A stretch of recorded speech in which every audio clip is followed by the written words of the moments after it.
So I hope that you have finished answering the questions, all 10 questions within this 15 minutes. So let us discuss the solutions of these 10 questions. Okay. So the first question is from electromagnetic theory from the topic transmission lines. I'll read out the question for you.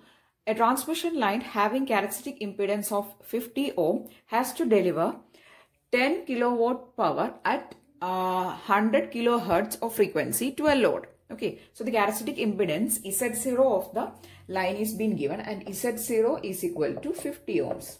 Okay, this is being given. Now the power delivered is also being given. Power is equal to 10 kilowatt. Okay, maximum permissible value of RMS current anywhere along the line is 20 ampere. So the current I is equal to 20 ampere. What is the maximum VSWR that can be tolerated on this line? So we don't need impedance or anything. We need to find what is the VSWR. Okay. So how to reach this VSWR from this much of data? So we know that the characteristic impedance is 50 ohm. Power is 10 kilowatt. And the current, RMS value of current, that is IRMS, is equal to 20 ampere, right? Now, how can we relate power and current and also with the load impedance? We know that there is some load.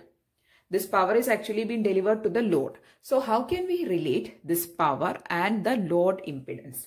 We have the relation, I'll remove it and I will write it here. Power delivered to the load is equal to I square RMS, that is IRMS square into load impedance, right? This is the relation. Now we know that the power delivered is 10 kilowatt is equal to I squared RMS, that is 20 square into ZL, right? Now ZL is equal to 10 into 10 kilowatts it is. So it is 10 into 1000 by 20 into 20. Okay, so we can remove this. Now the result is 100 by 2 2s are 4. So the value will be 100 by 4 is 25 ohms, right? So it is 25 ohms is the value of load impedance obtaining. Now we have the characteristic impedance of the line and also the load impedance. Now if we have Z0 and ZL, I'll write the values. ZL is obtained as 25 ohms and Z0 is given in the question as 50 ohms. Now, if these two values are being given, we can find the reflection coefficient. So, I have discussed in the formula revision videos and also in a lot of previous year question discussion videos, how to find the reflection coefficient tau if you have these two values. Okay, so the value of reflection coefficient is ZL minus Z0 by ZL plus Z0. Okay, so this is the relation to find the value of your reflection coefficient tau is equal to ZL minus Z0 by ZL plus Z0. Okay, so you can write it as 25 minus 50 by 25 plus 50. Okay, and you will be getting the value of reflection coefficient as it is actually negative value, right? Since it is in the numerator, it is a negative. It is a negative 1 by 3 is the reflection coefficient. Okay, so the reflection coefficient obtained is, that is, if you solve 25 minus 50 by 25 plus 50, the value obtained is minus 1 by 3. Now, the equation for finding the VSWR from the reflection coefficient is, I'll write it for you, VSWR, which is voltage standing wave ratio, is equal to 1 plus mode tau by 1 minus mode tau. Okay, this mode is very important because in this question, we have obtained the value of reflection coefficient as negative, but we don't have to take the sign of the reflection coefficient. We only require the modulus value or the magnitude value.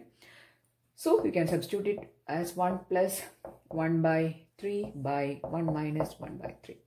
That is 4 by 3 by 2 by 3. Or you can cancel out the 3, 4 by 2, which is 2. So the value of reflection coefficient is actually substituted here, and we have obtained the value of VSWR here, and the answer obtaining is option A, which is 2 is the value for voltage standing wave ratio. Okay, so the answer for this question is option A, which is 2 is the maximum VSWR tolerated by this particular line.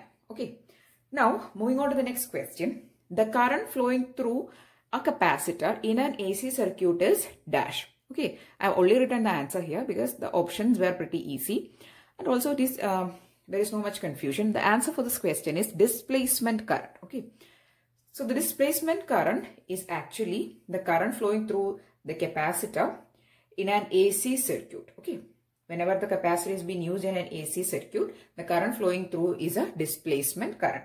The displacement current is actually the result of permittivity, and it exists whenever the electric field E changes with time. Okay, so this displacement current is resulting from the permittivity. Now, when a capacitor is being used, you know that a capacitor consists of two metallic plates.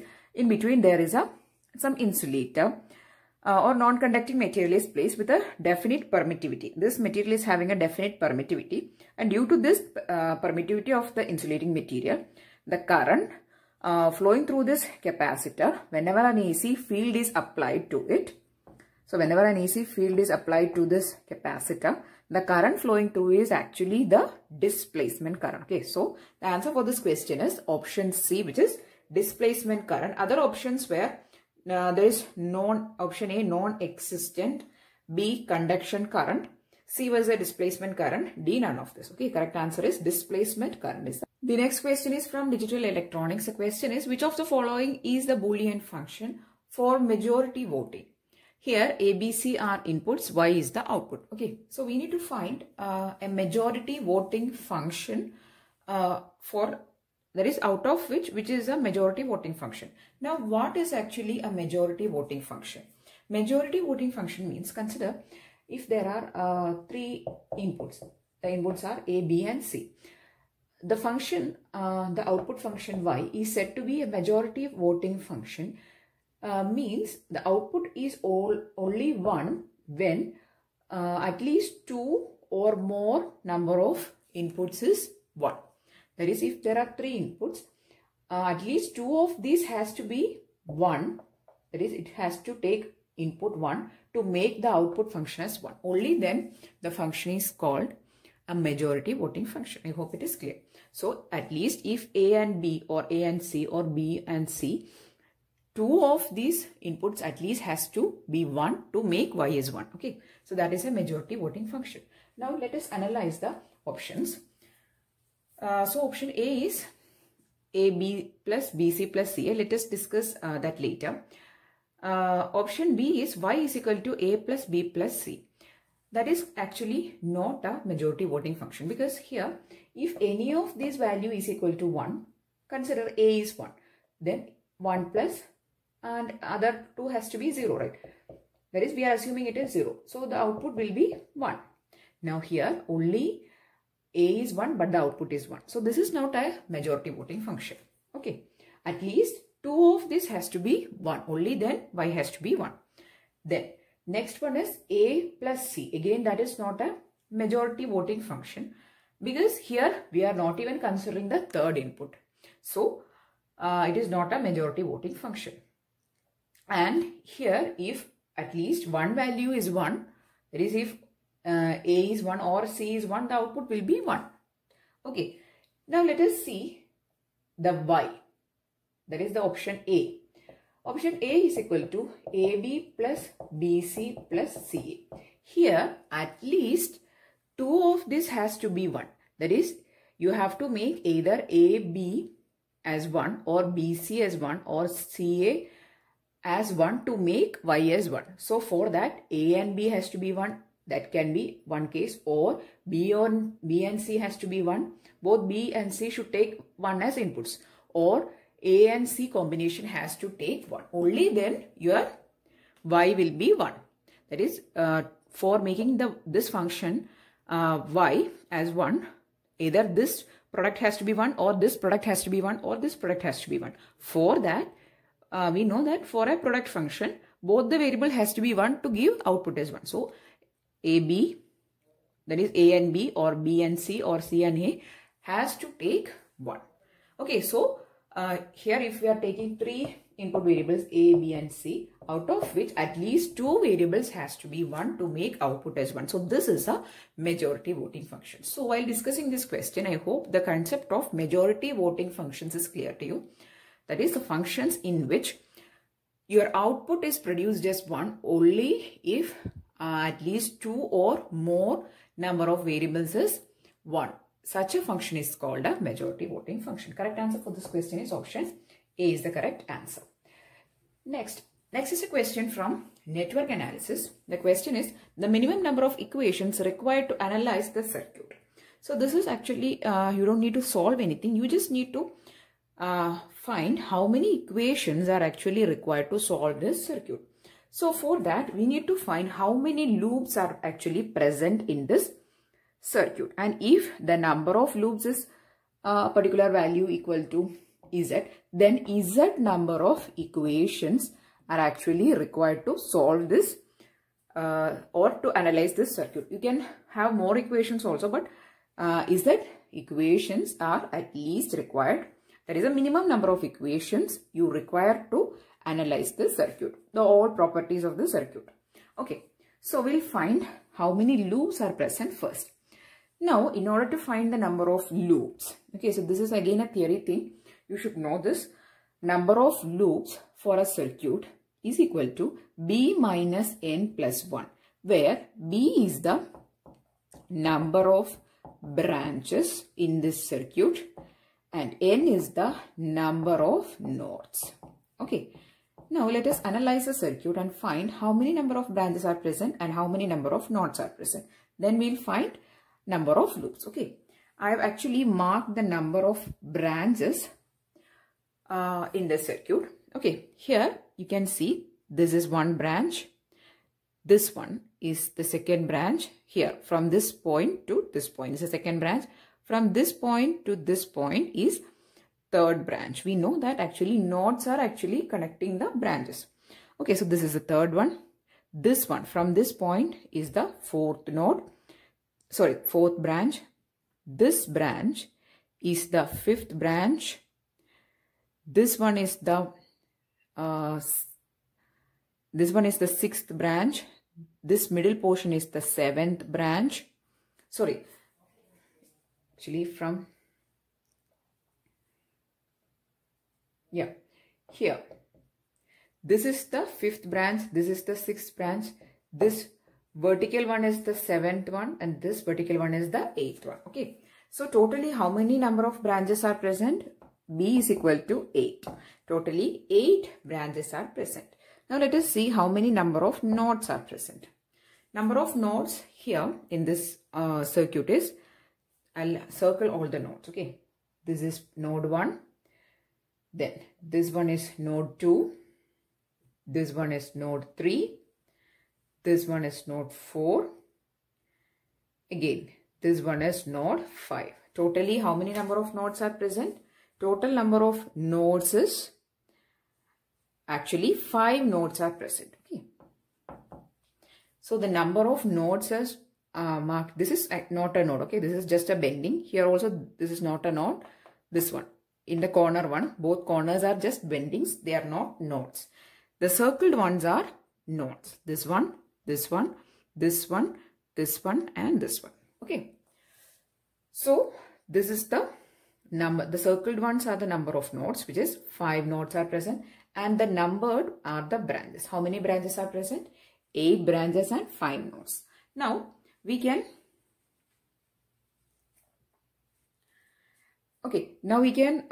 find the number of loops. That will be equal to 8 minus 5 plus 1. 8 minus 5 is 3 plus 1 is 4. Okay. So 4 number of loops are actually present in this circuit. Okay. So if the number of loops is 4, then how many number of equations how many number of equations are required? Minimum number of equations required is This is a minimum one. Okay. Minimum number of equations required is 4. The options were 3, 4, 6 and 7. Correct answer is option B, which is 4 is the correct answer. Okay. So the correct answer for this question is option B, which is 4 number of equations. Minimum 4 equations are required to analyze this circuit. Correct answer is option B. Okay, so I hope how to identify the branches and how to identify the nodes concept is clear to you. The next question is from a series RLC circuit. The question is, a series RLC circuit has a resonance frequency of 1 kHz and a quality factor of 100. RLC values are doubled. New quality factor, that is Q, is dash. Okay, so the equation for finding the quality factor, Q is equal to 1 by R into square root of L by C. This is the equation for finding the quality factor. Okay, so this is the initial quality factor and its value is 100. Right. Now Q dash is the quality factor when the values are doubled. Let us see how the change is happening. 1 by 2R into square root of 2L by 2C. So this is same as that of square root of L by C. 2 and 2 will get cancelled. Okay, so you can write this term is equal to 1 by 2 into 1 by R square root of L by C, which is nothing but 1 by 2 Q it will be. Okay, so I'll write it here itself. So this is nothing but 1 by 2 Q, which is your previous quality factor. The previous quality factor is nothing but 100. So what is the new quality factor? The new quality factor Q dash is equal to 1 by 2 into 100, which is equal to 50 will be the new quality factor. Correct answer for this question is option B is the correct answer. Okay, this is a very simple question. You just have to know what is the equation for finding the quality factor in terms of R, L and C. And that is the equation Q is equal to 1 by R square root of L by C. Okay, moving on to the next question. The question is from Electronics, Devices and Circuit, EDC. The question is, the intrinsic area concentration of silicon at 300 Kelvin is 1.5 into 10 raised to 16 per meter cube. If after doping, the number of majority carriers is 5 into 10 raised to 20 per meter cube, minority concentration is dash. So this is nothing but mass action law. In the formula revision, we have discussed about this, and also while doing a lot of questions we have discussed about this.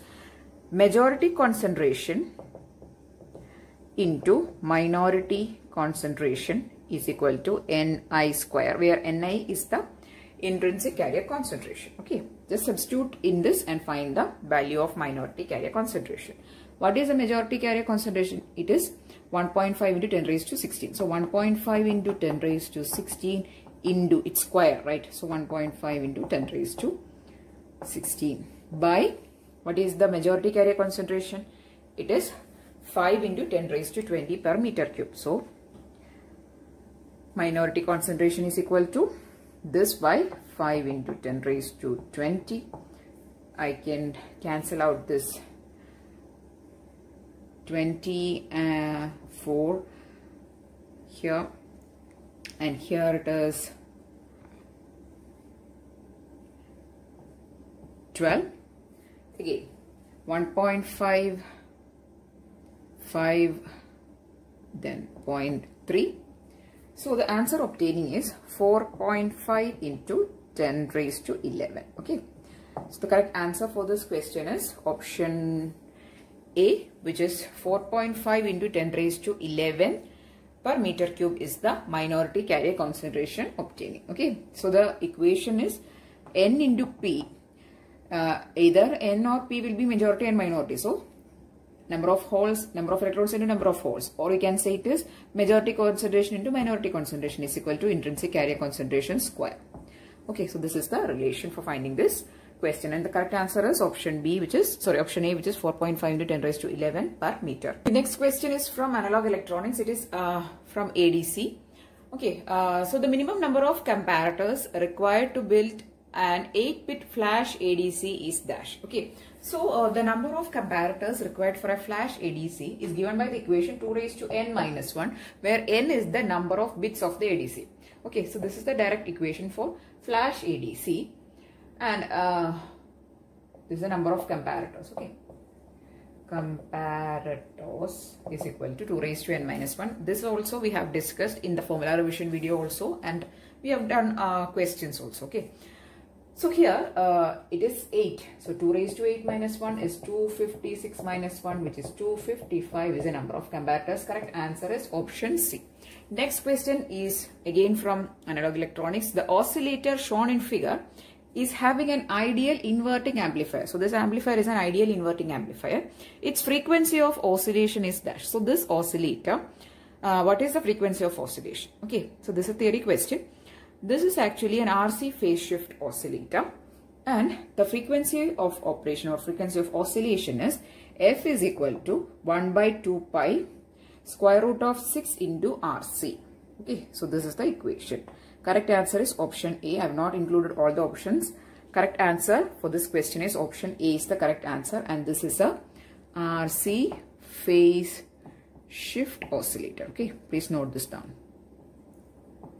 Correct answer is option A is the correct answer. The next two questions are from microcontroller and microprocessor subject. First question is, what do you mean by micro in microcontroller?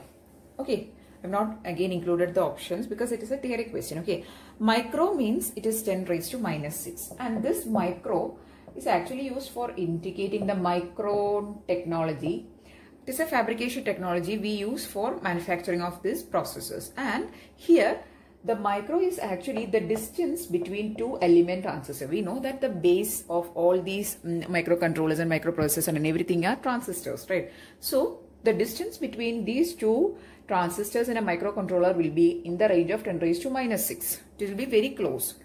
So that is indicated with the help of microcontroller. Micro means the size of, it is the distance of separation between two element transistors. So the correct answer is B, which is distance between two transistors. Next question, program counter stores what? It is a very simple question. Program counter register or program counter is storing the address of next instruction to be executed. So there will be a lot of instructions to be executed, and it stores the address of the next instruction to be executed. Okay, so that is the value present in a program counter. So whichever instruction the processor is next executing, its address will be present in the program counter. So that is the answer. Answer is option B, address of the next instruction. Okay, B is the correct answer. So these are the questions. These are the 10 questions which we have included in this mock test video. So this is the part 3. I'm telling it once again. If you are doing this mock test, please do mention your scores or marks in the comment section, so that it is a motivation for all the students to practice this mock test also. And also please, if you found these questions useful, please do share it with your friends also. And if you found it useful, please don't forget to give it a thumbs up also. Okay, so that's it. If you want more videos, please do subscribe to the channel. Thanks for watching and keep on watching.